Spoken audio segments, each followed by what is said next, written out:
So the first question is what is the difference between function overloading and function overriding? So function overloading refers to the ability to define multiple functions within the same with the same name in a class or a program, but with different parameters inside. And like there can be integers or float, any. And the compiler distinguishes between the overloaded functions based on the number, types, and order of the arguments. Like I already told you about it, like float, integer, or double, anything. And in function overriding occurs when a derived class defines a function that is already present in the base class, and the function with the same name is in the derived class. And with the same name, return type should be same and the parameter as the one in the base class.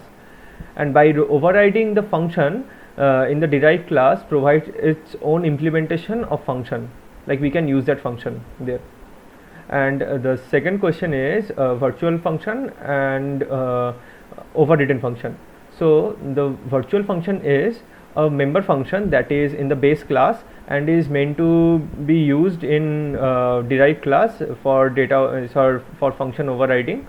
And when you refer it in a derived class object using a pointer or reference to the base class, you can call a virtual function for the object and execute the derived classes version of the method or function.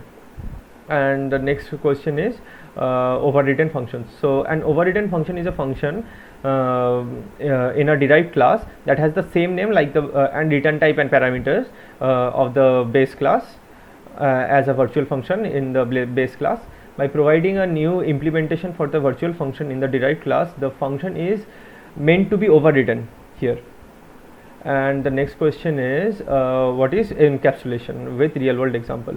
So encapsulation means encapsulate, exactly it means a capsule which have private data, like it used for data overriding. It's used to hide data. So fundamentally it's a principle of object oriented programming. Like if I declare private data for the access modifiers and the member variables are private in the class, so if I use getters and setter functions to get access to it, but I can't access those private member variables and functions outside the class.